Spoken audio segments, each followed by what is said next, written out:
परमेश्वर महान है और उसकी ताकत और दया का कोई अंत नहीं।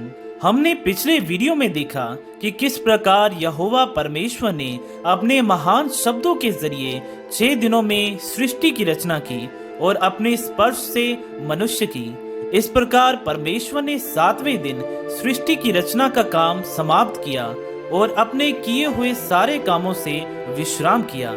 इसीलिए यहोवा परमेश्वर ने 7वें दिन को आशीषित किया और उस दिन को पवित्र ठहराया, क्योंकि उस दिन परमेश्वर ने अपने कामों से विश्राम किया था।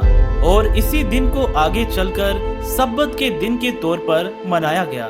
सब्बत का मतलब है वो दिन जब आराम और प्रार्थना की जाती है।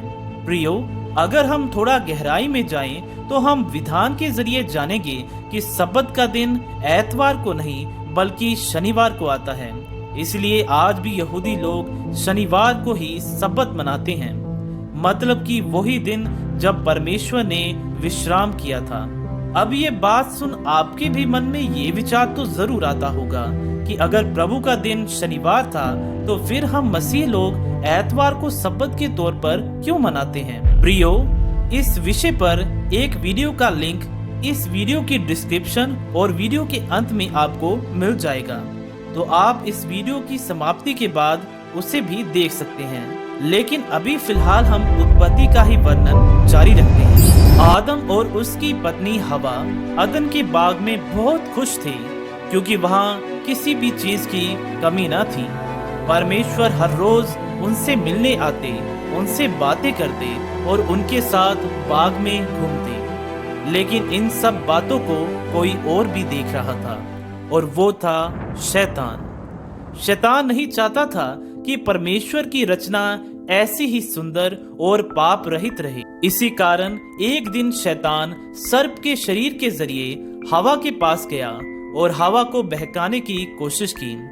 सर्प ने हवा से कहा, क्या ये सच है कि परमेश्वर ने कहा कि तुम इस वाटिका के किसी भी वृक्ष का फल ना खाना? इस पर स्त्री ने सर्प से कहा, नहीं, वाटिका के सारे वृक्षों का फल नहीं, लेकिन जो वृक्ष वाटिका के बीच में है उसके फल के विषय में परमेश्वर ने कहा है कि ना तो तुम उस फल को खाना और ना ही उस फल को छूना, नहीं तो तुम मर जाओगे। इस पर सर्प ने स्त्री से कहा, ऐसा बिल्कुल नहीं, तुम मरोगे नहीं, बल्कि उस फल को खाने से तुम्हारी आंखें खुल जाएंगी और तुम भले और बुरे का ज्ञान पाकर परमेश्वर के समान हो जाओगे। इस बात को परमेश्वर भी जानता है, इसीलिए वो नहीं चाहता कि तुम ये फल खाओ। इस बात पर प्रियो, आप सोचेंगे कि फिर परमेश्वर ने ऐसा क्यों कहा कि फल खाने से वह मर जाएंगे। इस पर हम एक अलग वीडियो में जरूर खुलकर चर्चा करेंगे, लेकिन फिर भी मैं आपको बता दूं प्रियो, पवित्र बाइबल में रोमियो की पवित्र पुस्तक अध्याय 6 23वें वचन में पौलुस अपने पतन में बताते हैं कि पाप की मजदूरी तो मृत्यु है, और यहाँ सबसे बड़ा पाप था अवज्ञाकारी। सर्प की ये बातें सुनकर स्त्री का मन ललचाया और उसके मन में पाप ने जन्म लिया। उसने देखा कि वो फल देखने में बहुत सुंदर, मन भावना और बुद्धि देने के लिए चाहने योग्य भी है। तब स्त्री ने उस फल को छुआ और देखा कि उसे कुछ हानि ना हुई, तो उसने उस फल को तोड़ा और खाया।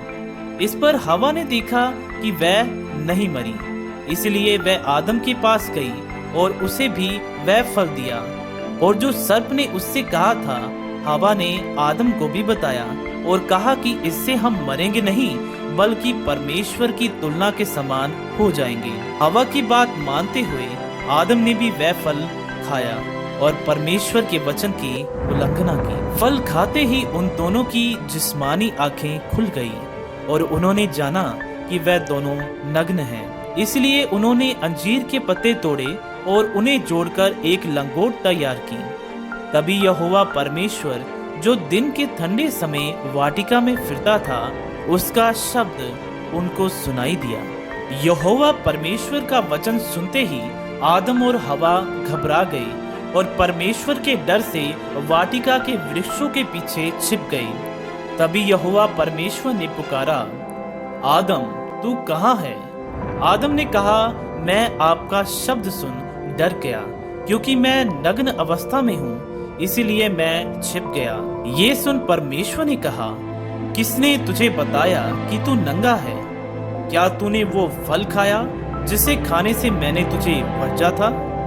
आदम शर्मिंदा हुआ और कहा कि जो स्त्री आपने मेरे संग रहने को दी, उसी ने उस वृक्ष का फल मुझे खाने को दिया था। तभी यहोवा परमेश्वर ने स्त्री से कहा, तूने ये क्या किया है? इस पर स्त्री ने कहा, सर्प ने मुझे बहकाया और मैंने ये फल खाया। परमेश्वर इस बात पर बहुत दुखी और क्रोधित हुआ और उसने सर्प से कहा, तू सब घरेलू पशुओं और सब बनेले पशुओं से अधिक शापित है, इसीलिए अब से तू पेट के बल चलेगा और जीवन भर मिट्टी चाटता रहेगा। और मैं तेरे और स्त्री के बीच में और तेरे वंश और स्त्री के वंश के बीच में बैर पैदा करूंगा। वह तेरे सर कुचलेगा और तू उसकी एड़ी डसेगा। ये है भविष्य में होने वाले युद्ध की झलक। वो समय आएगा जब स्त्री का जाया शैतान को हराएगा। वो इंसान मनुष्य जाति को पाप और मौत से मुक्त कर परमेश्वर से हमारा फिर मिलाप करवाएगा। परमेश्वर चाहते तो वह पल भर में ही शैतान को खत्म कर सकते थे, लेकिन ऐसा ना किया, ताकि वह मनुष्य के लिए परीक्षा ठहरे कि क्या मनुष्य परमेश्वर को चुनेगा या शैतान को। इसी प्रकार परमेश्वर ने स्त्री से कहा, मैं तेरी पीड़ा और तेरे गर्भवत होने के दुख को बहुत बढ़ाऊंगा। तू पीड़ित होकर बालक उत्पन्न करेगी, पर फिर भी तेरी लालसा तेरे पति की ओर होगी और वह तेरे पर प्रभुता करेगा। और आदम से परमेश्वर ने कहा, तूने जो अपनी पत्नी की बात सुनी और जिस वृक्ष का फल खाने से मैंने तुझे मना किया था, तूने वो खाकर मेरे वचन तोड़ा है। तेरे कारण भूमि शापित है, इसलिए तू उसकी उपज जीवन भर दुख के साथ खाएगा।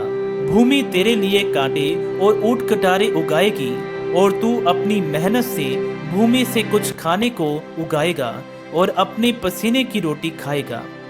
तेरा जीवन इसी प्रकार ही बीतेगा और अंत में तू मर जाएगा और मिट्टी में मिल जाएगा, क्योंकि तू उसी से ही निकाला गया है। तू मिट्टी से है और मिट्टी में ही फिर मिल जाएगा। परमेश्वर ने देखा कि मनुष्य भले और बुरे का ज्ञान पाकर पापी हालत में हो गया है, इसीलिए इस पापी हालत में कहीं ये ना हो कि वह हाथ बढ़ाकर जीवन के वृक्ष का फल भी खा ले और अमर हो जाए। इसलिए परमेश्वर ने आदम और उसकी पत्नी को अदन की वाटिका में से निकाल दिया।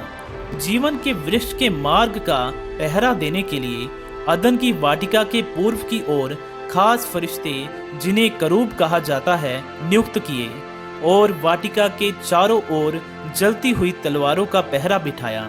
उस दिन परमेश्वर के वचन के अनुसार आदम और हवा की मौत निश्चित थी, लेकिन उस दिन परमेश्वर ने उन्हें मारने के बजाय उनकी जगह जानवरों को मारा और उनकी खाल से आदम और उसकी पत्नी के लिए वस्त्र तैयार किए और उन्हें पहना दिए। प्रियो, इस दृश्य से हमें यही पता चलता है कि चाहे उस दिन परमेश्वर उनसे दुखी और नाराज थे, लेकिन फिर भी परमेश्वर ने उन्हें त्यागा ना था।